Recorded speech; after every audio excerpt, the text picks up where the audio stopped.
Hi, how's it going? I'm Marlene. Thanks for wandering by. Welcome to my month gone by video. So this is the video where I recap everything that I got up to in the month of January 2024. So January 2024, well, it's been like the longest month ever. It felt like 2 months, really. It's just been like a super long start to the new year. And maybe it feels that way because I was so excited to start a bunch of new things, and I did, and I'll, tell you all about the stuff that I've been working with and reading and watching and so on. But I don't know, I feel like it was just kind of a slog. Not necessarily in my tarot practice, but just like in life in general. Like it just really felt like it was never ending. And so, yeah, that's how January felt overall. But I did enjoy quite a bit of the books and shows and tarot and practices that I got into. So yeah, without further ado, let's just go ahead and go over everything. So here is my list. In the back, at the end of the month, I make a list of my media consumption. And by the way, this journal, folks have asked me a little bit about it, or this planner, the brand is called In Tempo, and I picked this up at Barnes & Noble, but I have not been able to find a link for where you can purchase it. So some folks have asked me about it, and I would love to be able to find more of them. But so if any of you know, I haven't seen it again at Barnes & Noble, but in any case, let me know. Leave me a link in the comments, or let me know in the comments below. Anyway, so I'm going to talk about books first, but I'm going to go pretty quickly through this because I made an entire video dedicated to the books that I was reading this month of January. And at that time, I'll put it in the cards, or I'll put it in the description box down below so you can go head to that video. At that time, I wasn't sure whether or not I was going to get through or read all of the books that I had gotten from the library, or ebooks that I, had, but I did do a lot of reading in January. So I'll just go down the list quickly to let you know if I finished the book and how, just, briefly I felt about it. Not really like a review, because I'm not like a booktuber. But if you guys are interested in knowing more about like how I feel about particular books, let me know. I don't think that video was super popular, just the books. So if those of you, if you're into it, please definitely tell me, and I will make more like that, because I'm on a reading kick right now. So let me know. Okay, so let me just go through the books. So first, Greek Mythology, the Gods, Goddesses, and Heroes Handbook by Liv Albert. So Liv Albert is the host of the podcast that I've been talking about that's called Let's Talk About Myths, Baby. And I've been spending my entire month really, really ensconced and immersed in everything to do with Greek mythology.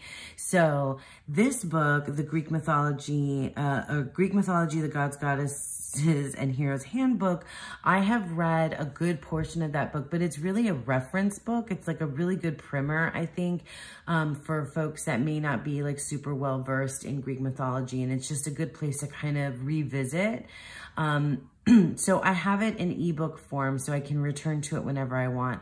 I did get through like a really, maybe like 75% of the way through. I don't know, I'd have to like check, but anyway, it's good. I recommend it.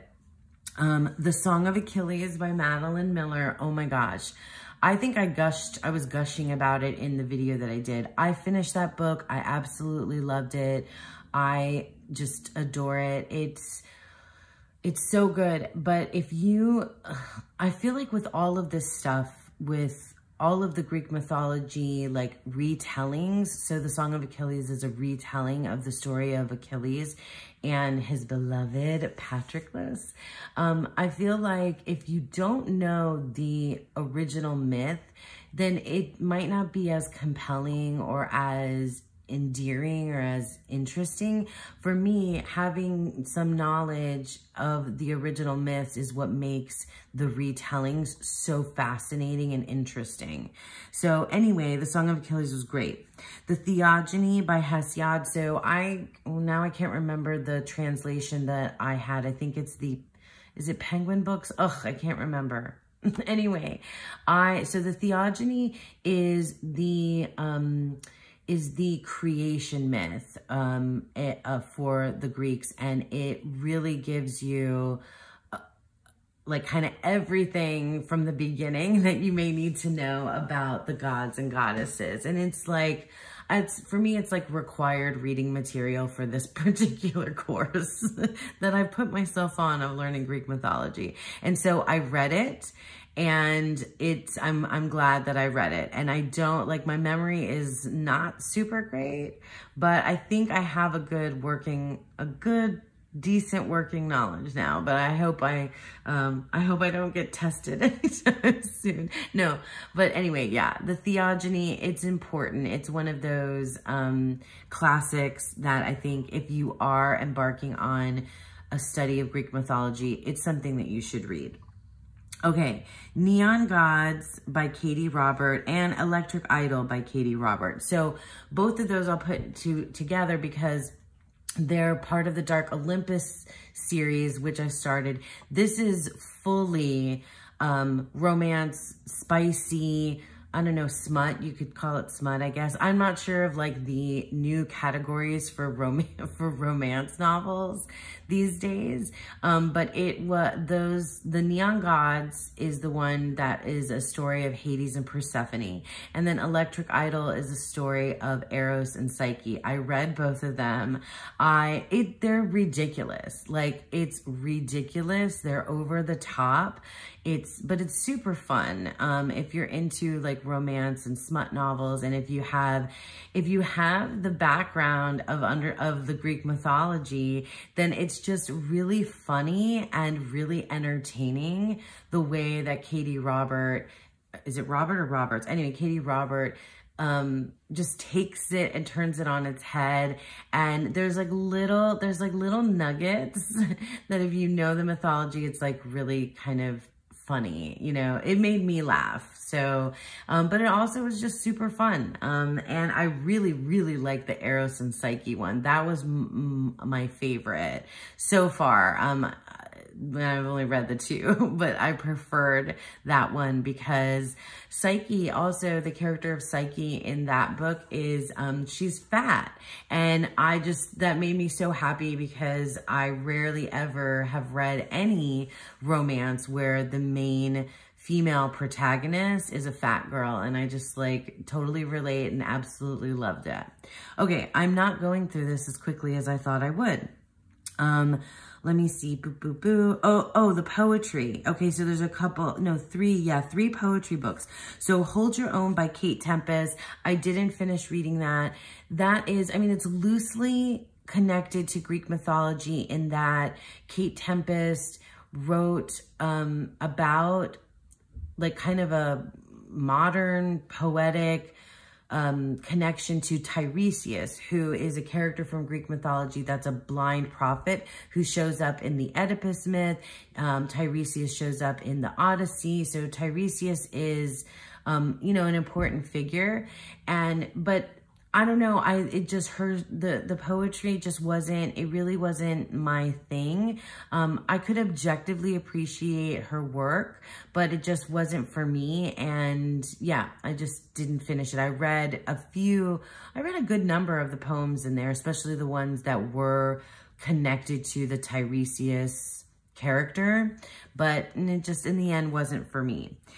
Sweet Bitter Love. So Sappho, famous, you know, poet, I was using that book mostly as a, like, in bibliomancy and in connection with my Goddess of Love tarot. So I would pull a card and open up the book to some verse, and it was really nice to connect in that way.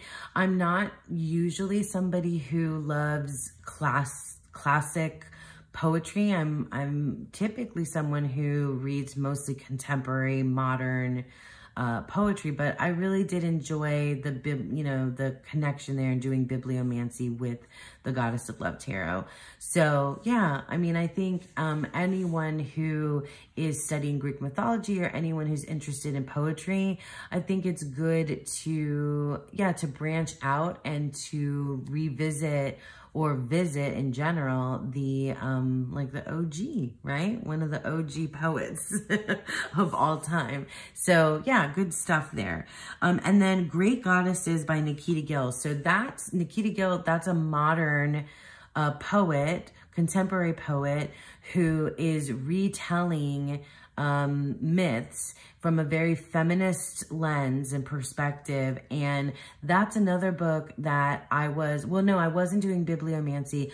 As I was learning particular myths and as I was reading particular stories or listening on the podcast, I would then visit that book and go into it and read her retelling, and it was fascinating, and I really enjoyed it. There were a lot of poems in there that didn't hit the mark for me, but there were a lot that did. So it's a good book. I do want to eventually have it, like a physical copy of it, because I keep checking it out from the library. But in any case, I really enjoyed that particular, I don't know, engagement with that book and the mythology.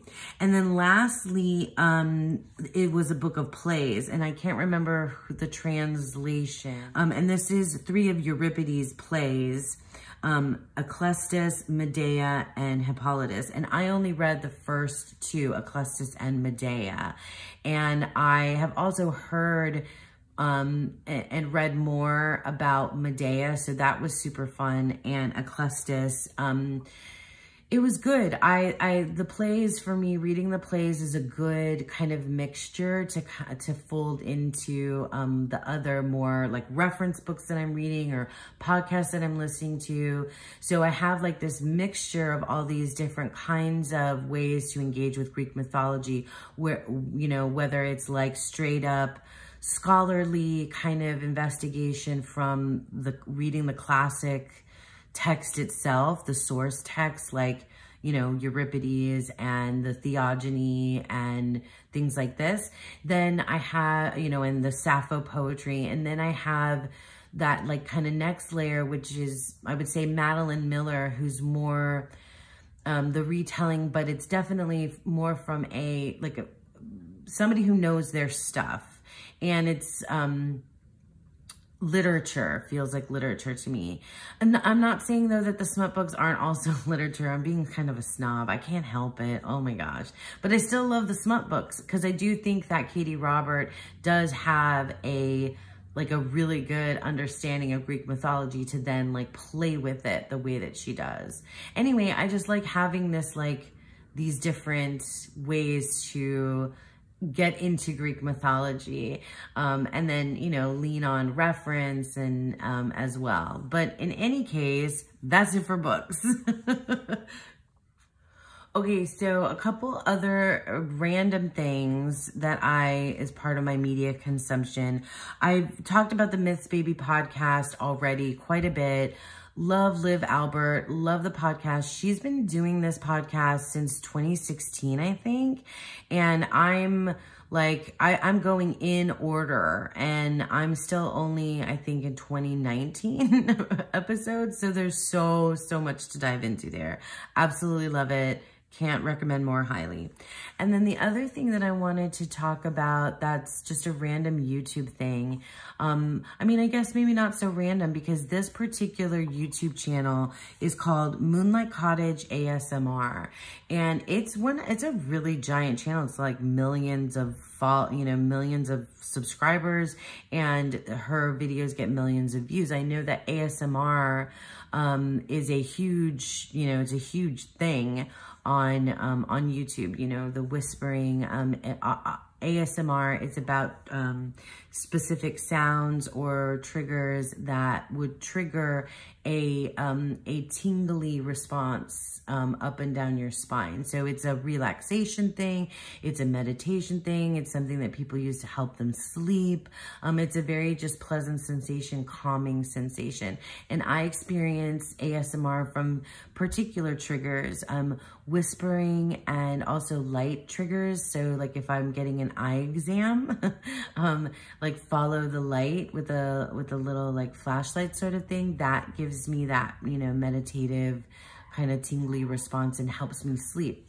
In any case, I have seen before in the past that there's like some folks have made some connection with like giving a tarot reading to also triggering ASMR, because it's a very personal attention experience when you receive a tarot reading. So I think there's some out there that aren't so great videos, but this one, okay, so Moonlight Cottage ASMR has a video where she gives a tarot reading, and it's very cinematic. It's very produced and cinematic, and it's, I'm not sure about the type of background that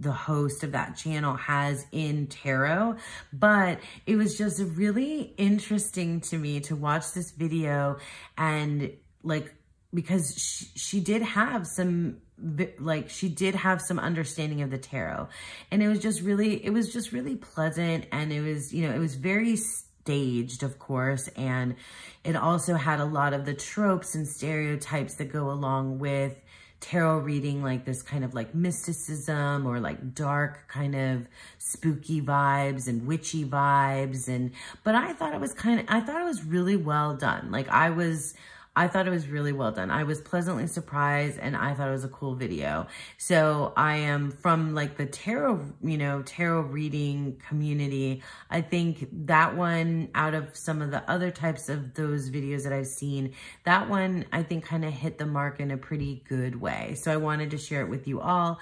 And also, let me know if you've seen it, or go watch it and tell me what you think. I'm curious of what you think of tarot and ASMR.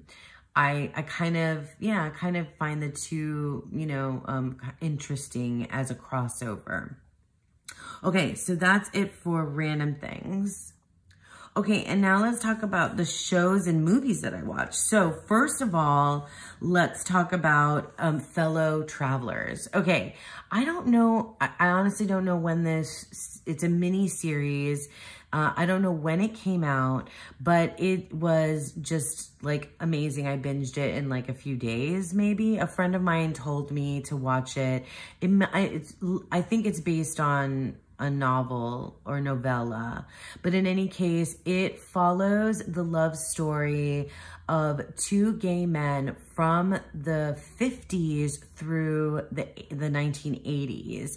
And it's so amazing. Like, it's so heartbreaking. It's so romantic. It's steamy and sexy, and I really just fell in love with the characters. I fell in love with their story. I cried. I mean, I laughed. It was just really, really good all the way around. Super sexy too. Very super sexy. Really enjoyed.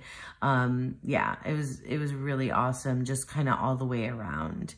So Fellow Travelers, I recommend, I recommend that highly as well.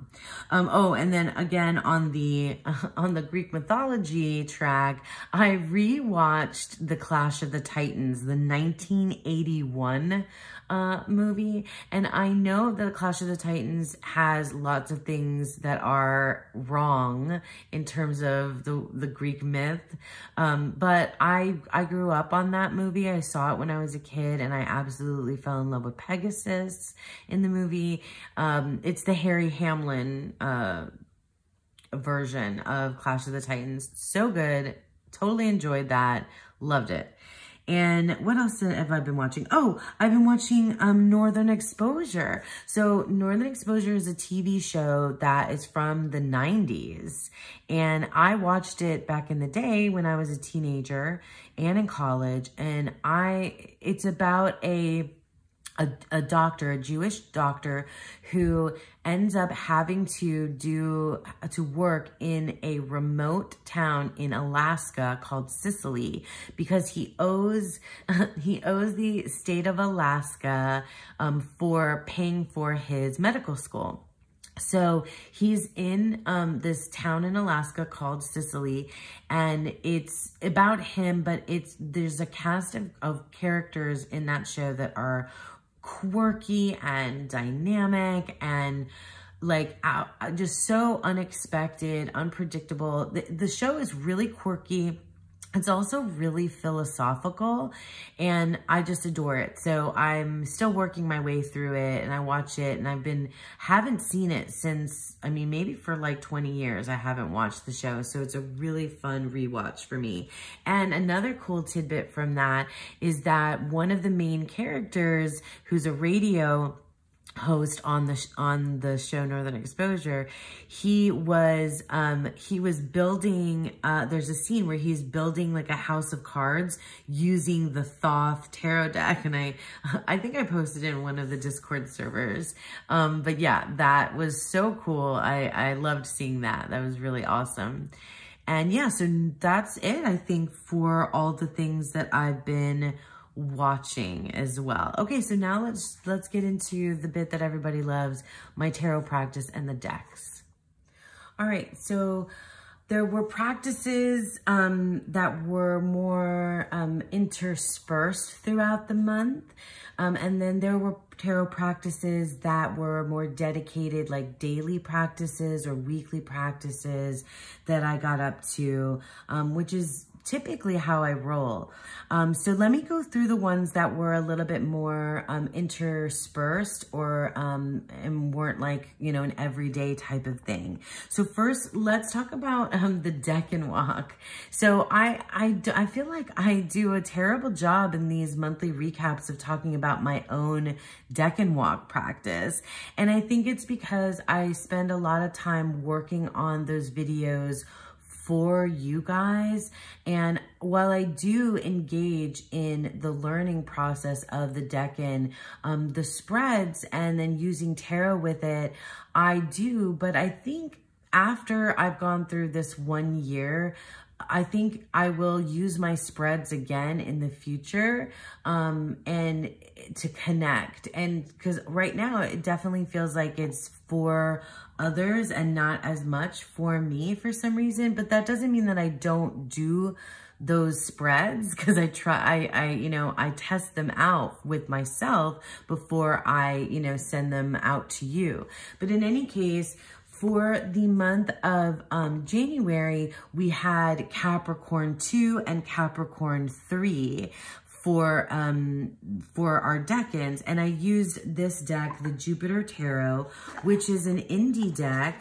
And I got it like just recently, this, in the month of January. So it was great to use this in particular for the Capricorn readings. It felt really, I don't know, it just felt really earthy. And so that works for Capricorn. This is a type of deck that is just, it feels really like moody. So like, and not moody in a bad way, but like it's the atmosphere of the deck is what makes it for me. It's not necessarily, it's like so far outside of a RWS or even Thoth that it's singing its own song for certain. I really love this creator, and this deck next to its sister deck, or one of its sisters, because this creator has a few decks, it's a really calming, like cooling influence compared to the rage of the Mars Power Tarot. I should probably show you those side by side. Yeah, let's do that, because you know, the Mars Power, while I didn't use it for Decan readings, I did use it alongside this Jupiter Power, I think a couple times. I'm pretty sure I put something up on my Instagram. So for Decan readings, it was just this Jupiter Power Tarot alone. For the Mars Power, okay, I've shown this when I first got it. And I told you guys the story about how Dawn Michelle and I were talking about feeling rage and anger, and how we talked about the idea of, I think I might have mentioned it. I'm pretty sure I mentioned it before. But anyway, we talked about having a deck dedicated to that feeling for rage. And she got a different deck. I think she might have got this one too. But anyway, Mars Power Tarot, I have used it specifically for that, for rage. And I think I shared, when did I share? I can't remember what I've shared and what I haven't shared. But in any case, this deck, well, I'll just flip through it. Oh man, it's all kinds of upside down, isn't it? All right, well, we're just gonna, again, we're just gonna, you know, roll with it. Again, though, this creator, the way that they, their art is so far outside of the box that for me, it's engaging with, like, really engaging with mood and feeling. It's very emotional, but, you know, their work. And so with all this red and all this, like, this feels very like counterculture to me too. And it feels very, you know, like revolutionary. So it feels very like punk in a way, I guess, and in your face. And that just, like dealing with anger and using this deck to process that is great. This deck, the Jupiter Power, like side by side, these decks kind of temper each other, right? So they, you know, this one helps the mood kind of soften, or the rage kind of soften for me. And that's exactly what I did. Sorry for things being upside down. I just don't have the time to fix it all right this moment. So you can see, yeah, you can see that it's definitely the same artist, but you can see the difference in mood. Look at this Devil card. Like, that is amazing. So yeah, the Jupiter Power is the one that I used for the Decans. And the Mars Power I used, you know, here and there when I needed it to process some rage and anger that is not just like just of the events of this particular month, but in general, you know, things that I've been dealing with. And I also used the Goddess of Love Tarot with the Mars Power as well, and the Mystique of Magdalene. So those are decks these are decks that I've used before in connection with each other. The Goddess of Love Tarot is one of my favorite decks ever. I'll just flip through a few. And of course, things are crazy and upside down. But this deck, it's a mainstay, I think, now in my practice. I definitely feel a connection to the Magdalene through this deck, but I also feel just like it wants to work with everybody. This deck just wants to be with other decks all the time. And yeah, so I use these together. And just that red on red. Although this is more of a tempering red, right? And this is much more ragey red. So I use these. And then I also added in the Mystique of Magdalene because this is, the Goddess of Love Tarot is my, you know, my connection to the Magdalene, and obviously this deck is a connection to the Magdalene as well. And the red, I mean, it just all like seemed to, you know, want to be together. Let me see. Let's do this. How do we feel? We'll just, you know, we'll just put some of it together. Oh, now of course I'm not getting any of the red ones. See? But yeah, this isn't, you know, necessarily the the way I had them set up, but I just think that these decks together, like, they have a story to tell.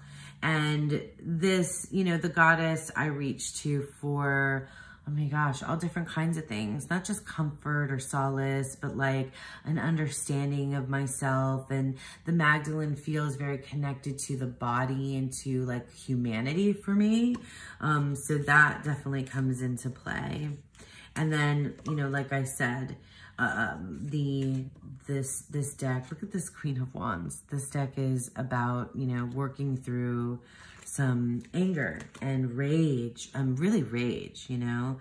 So you can see, I mean, these are so different in terms of their style, because we have, you know, drawing, very, very pop, very modern, and then we have this very, you know, soft illustrations, and then we have this like collage. So they're very, you know, you're coming from different artistic worlds here, but at the same time, like the mood from each of these is just super cool. So I definitely interwove these decks together in different ways. And like I said, I was using the Goddess of Love tarot alongside, the Sappho poetry that I was reading.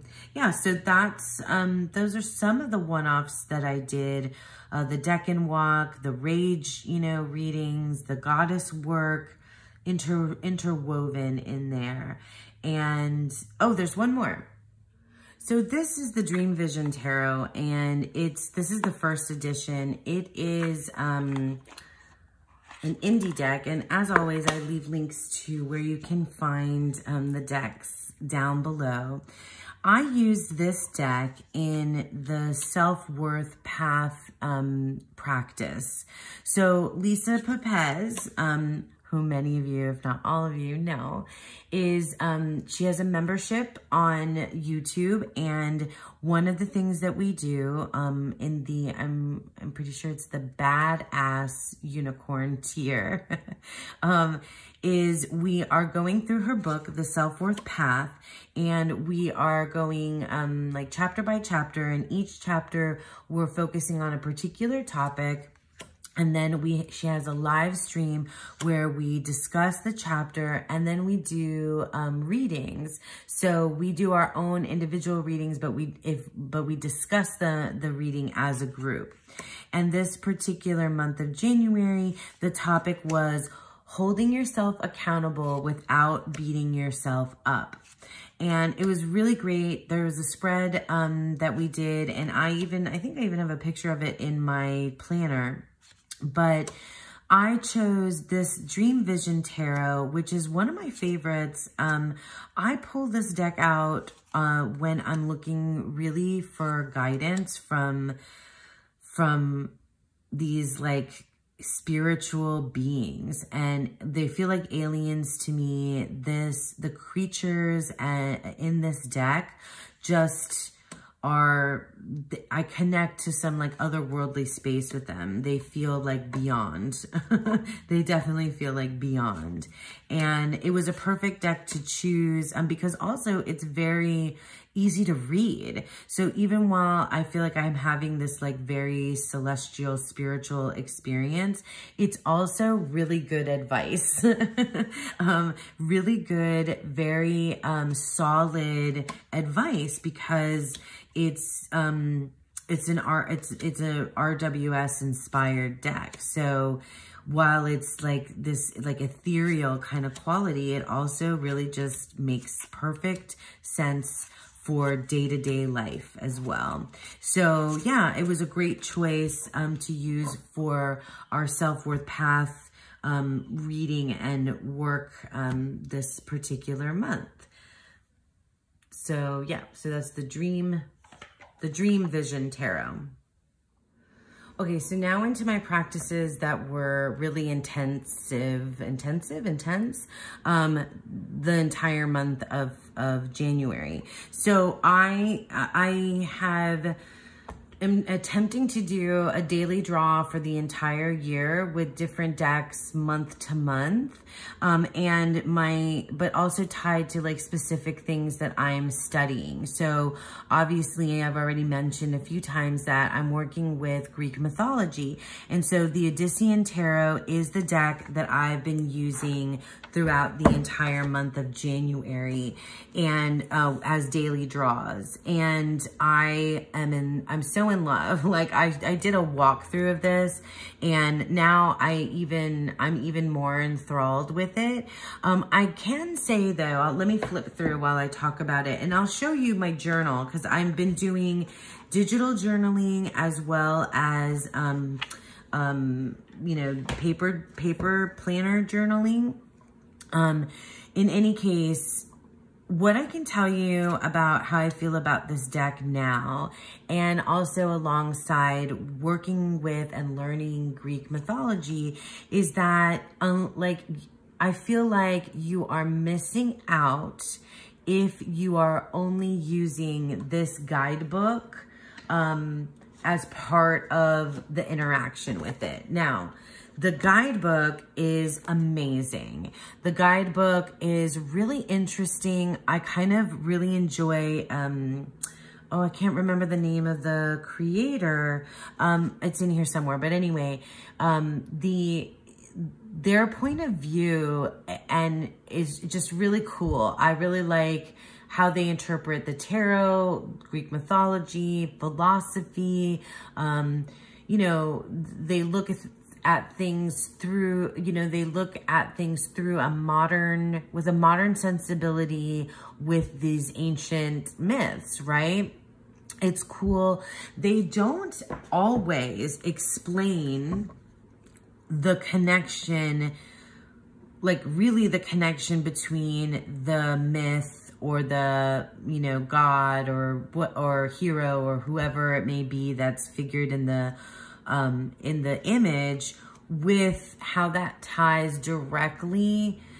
They don't hold your hand to say, I chose, you know, Io because as the Ace of Pentacles because A, B, C, and D. It really is a little bit more understated than that, even though it's very thorough in the way, I hope this is making sense, in the way that they explain, you know, what the meaning of the myth is about for them, what the meaning of the card is about for them in some senses, but it's not like a direct line from A to B. So if you don't have then like a more like expansive understanding of Greek mythology, I feel like you would be missing a lot. So I think that if you're going to use this as a tarot deck or use this as a way to get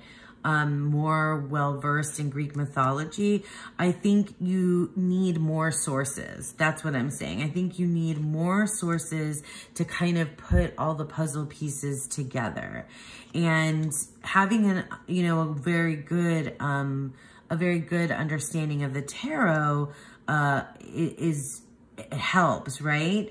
So that you can draw connections between the myth and the tarot card.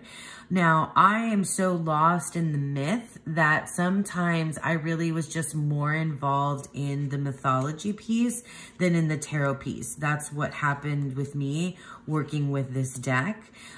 Even though, you know, like I know the tarot layer is there. I know that this is a tarot deck, but I certainly felt more drawn to the myth and the themes behind the myth and things like that. If that makes sense to you guys. But this deck is like stunningly gorgeous, and I can't wait to show you what it looks like in my journal. Also, I had as a companion, I didn't pull from this Oracle deck every day, but I often used it with the the Odyssean Tarot. So this is the Hellenic Oracle. This is just one little chunk of it, made by Theia, Garden Goddess Tarot. And I can say now that I can work with about 95% of these cards. There's like a whole other like chunk of them. This is like over 100, something like more than that. I can work with the readings, in readings with these cards, probably 95% of them. There's still some of them that I don't feel as comfortable with as I do others, but it's really cool because I feel like I don't know, I completely immersed myself in learning or relearning a lot of this, and now I feel very, very comfortable with it. Like I feel like I could give readings to other people using the Hellenic Oracle now, which I did not think I would get to so quickly. So it's cool. And I love the two decks, you know, side by side for sure. Using them in tandem has been just amazing. Here, let me show you some of that together. And then at the end, I'll walk through, or maybe I'll do it now. I'll walk through my my digital journal so that you can see what I did there. But yeah, these decks, oh my gosh, so great, so beautiful. I was worried that these would be redundant because they're both Greek mythology decks, but it really wasn't at all. There's something about the Hellenic Oracle that it is really, really energy based. I mean, it does bring up the story quality of the myth, right? But there's something about, I don't know, there's something about the artwork that Theia chose and the way that she put it together that really feels like, and when you read with several of the cards, that it's energy drawing upon energy, drawing upon energy. For me, that's kind of how I see it.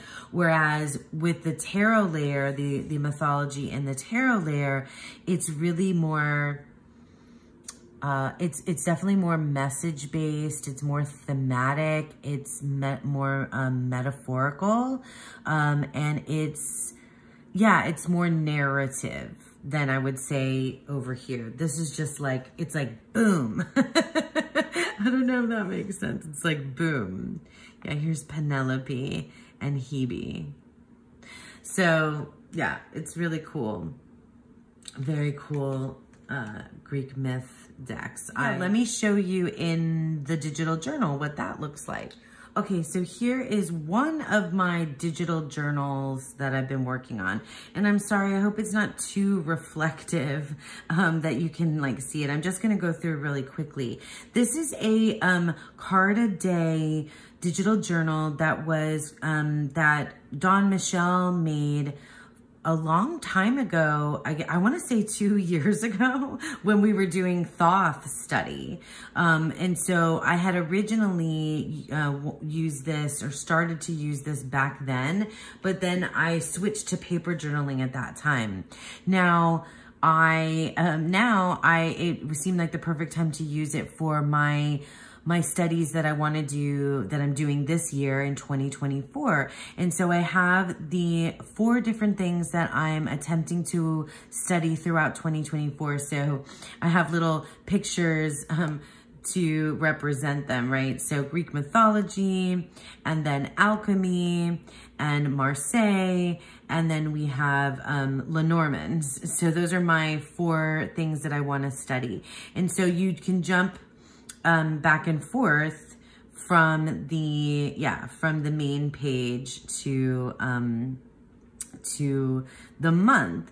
And let's see, but I'm going to go back. So this is the index. And then you have these other, you can choose these other types of pages to put in there. So that's my practice dedication. And then this page, I mapped out what I'm doing by the month for the year. So the first 3 months, Greek mythology, then Lenormand, then Marseille, then alchemy. I already wrote to myself, subject to change, because I don't know if I'm gonna, I don't know. Right now, I'm very much ensconced in the Greek mythology, so I'm definitely feeling that. And then for the month of January, I did pull a card a day. I am not the best photographer, so if I were to zoom in on this, it would probably look like a hot mess. But otherwise, I stuck to it. I pulled a card every single day. Now, did I write about that card every single day?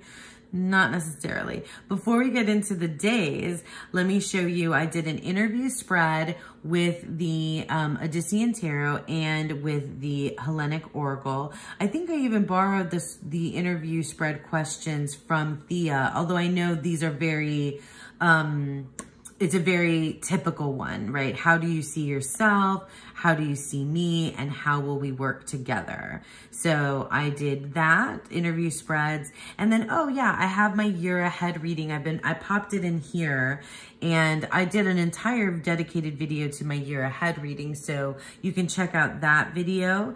But I'm going to use this page in here as well to remind myself of that. So yeah, then here is what the pages look like. And when I first started, I was typing and then I think I got more into just doing writing. So yeah, I'll just go through. And then sometimes if I did other readings, I put the picture of that in there. Some days I didn't do, I did much more typing and writing. And yeah. And some days, see, I used the Hellenic Oracle. I loved pulling 3 cards of just the Hellenic Oracle. That was a really good thing. Yeah, and then some days I just didn't have anything to say. Oh yeah, that's one of my rage. I forgot that I had used this. Yeah, I used the Mars Power with, like, look at that. My gosh, Tartarus and the Typhonomachy, I think that's how you say it. Typhon. Oh my God, that's the Tower card. Anyway, the Typhonomachy right there. Oh yeah, sometimes I did a little bit of drawing. The clouds there. Yeah, so yeah. Oh yeah, this was great because I got Aphrodite. So I used the Goddess of Love Tarot, of course. Again, I got Eros and Psyche, so I used the Goddess of Love Tarot there. More Goddess of Love and Hellenic Oracle together. Yeah. So beautiful. I hope this is a reading that Dawn Michelle did for me. And I just popped it in here because it happened on this day. So I hope I'm going pretty fast. Oh yeah, and then I got Apollo. Look at that. Love that. Some of these I put up on my Instagram. I got Eros and Psyche again. I love them so much. Yeah, and then I kind of died down at the end there. But yeah, so I really enjoyed the digital journaling. I liked it. It gave me a space to work with the guidebook and work with just one card at a time. I obviously did, fold in all these other decks with it to do some extra reading on top. But I really enjoyed this practice. I'm definitely going to keep it up in February. All right, so now let's talk about my fellowship tarot practice. Okay, so as many of you already know, I belong to Dawn Michelle's membership here on YouTube, and this year we are doing an adventure style, D&D inspired narrative Fellowship of the Weavers tarot practice that is across the whole year, but you can join at any time.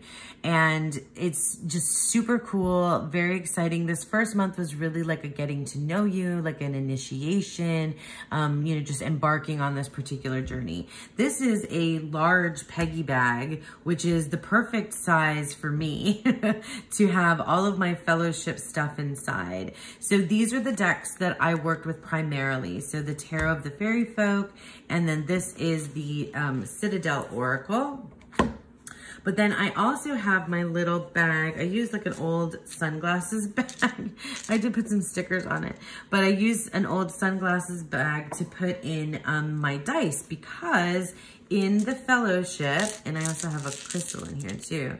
In the fellowship practice, we use dice as part of our as part of the practice. And I've never played D&D. I'm not, you know, I didn't know squat about these different type of dice. I've only ever really used, you know, the regular 6-sided dice, but it was just so much fun. Here, I'll arrange my dice up here and it'll look cute. But it was so cool to have like something different in the practice, to use dice as part of our adventure. And I was really into it. Now I'm like arranging the dice because I'm a dork. I'm a total dork. Okay, so let me show you these two decks. I think I did show you one of my readings from the fellowship that was, it kind of crossed all the different practices that I was working in this particular month. The Citadel Oracle is the only archetype deck that I still have. I've had others that I rehomed because I didn't think they worked for me. This is my kind of archetype deck. I love the artwork. I love the particular archetypes chosen. And I love that it has keywords that are kind of spin, you know, light and shadow, positive, negative, even neutral. So yeah, so the Citadel Oracle was the oracle that I used. And then this deck, the Tarot of the Fairy Folk, I love this deck. Oh my God. It's been so much fun. And I know there's some criticism, I think, out there of this deck. I got some comments about how it had, like, the female characters, a lot of the nudity and like kind of that, you know, the way that the female characters are presented is like very very objectifying them, whereas the male characters are not objectified in that way. But after I got that comment, I thought about it quite a bit, and I looked through, and for me, there was enough of a balance of the artwork of the characters, the females that were clothed and not kind of presented in a, you know, I don't know, naked, kind of male gazy kind of way. It was enough of a balance for me that it just didn't strike me in that way. Like, it wasn't, you know, like, here's one of them, but it didn't strike me in that particular way. Anyway, that's an aside, really. All that to say that, like, I love the mood of this deck. It's really cool because it's essentially a pip deck with these little fairy characters in the minors, but it's just, I don't know, worked absolutely beautifully for the practice with the fellowship. And for me, these characters felt really, I don't know, cheeky. It is sexy. I mean, this deck, it's weird to say that. It's kind of dark and kind of sexy, with that, you know, with that nudity a little bit, but it's also it just definitely is transportive. It feels like a completely different world, and it's funny. It has a sense of humor, but it also is kind of dark. And I enjoyed that. I enjoyed like the different levels of emotions that I can take you. It just worked for me. I mean, it just worked as the tarot deck. See, like, cause there's, you know, like the High Priestess, this isn't, you know, it isn't like some of the other female presenting characters, right? So you have like for me, it feels balanced between these types of cards. So it doesn't bother me, but I can totally understand, and it seems, you know, valid that some people feel the way that they do about this particular deck. Anyway, I'm just showing you that, and I'll show you inside my digital journal what that looked like. I don't want to give away too much of the practice itself. If you're curious, you should definitely go to Dawn Michelle's channel and find out more there. Look at this, an awesome full card.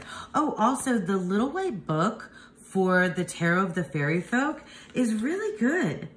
I don't usually open up little white books, but this time I did, and it was just awesome. Really enjoyed that too. All right, let me show you the digital journal side of the Fellowship of the Weavers practice for me. Okay, so this is the cover page for the PDF that Dawn Michelle gives us for the Fellowship of the Weavers. And I kind of adapted my PDF to be my digital journal because for me, it was just easy to write on and add pages around what Dawn Michelle already provided us. So I'm gonna just kind of flip through my own particular pages and show you what I got up to. So yeah, so let me start with this. Oh, I forgot to mention that I was using the Hellenic Oracle in this practice as well. I had just so much crossover with all of the other decks that I was using. So like the Tarot of the Fairy Folk and the Odyssean Tarot were like my mainstays this whole month, but the Hellenic Oracle also is a mainstay, and they just wove everything kind of together. So at the end of every week, we pull a loot card, and we are accumulating these throughout the year, and I really love that because, I love a keyword, and I love, lists of words. So that's really cool that we're doing. And then I guess I can show you just real quick, like initiation and then inventory. So every single month we'll have, this is where I'm listing the particular items and things that I'm working with. But I'm going to flip ahead to my own page. So Dawn Michelle created some extra pages for us to use. And so this is my sanctuary. My guardian that I chose is Pegasus. I don't know if Pegasus is going to be my only guardian for the entire year, but Pegasus is my guardian right now for this particular month. And here. And then I wrote about my sanctuary. So these are pages that I added just from simple templates. And this is GoodNotes, by the way. For those of you that might be wondering, I didn't mention it before. This is GoodNotes. Just gonna flip through there. So this is one of our readings encounter.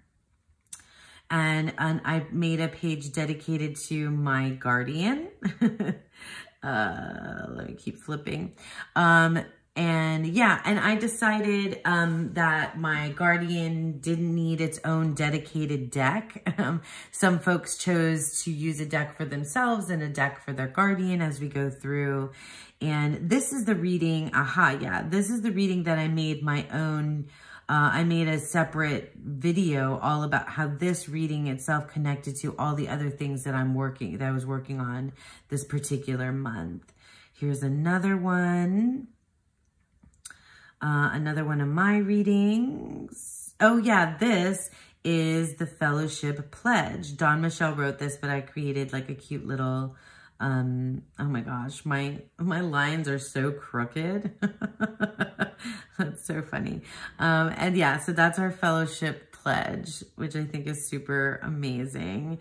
And the entire group of folks that are in the fellowship are some of the most beautiful, wonderful people. Like, just, it's stunning.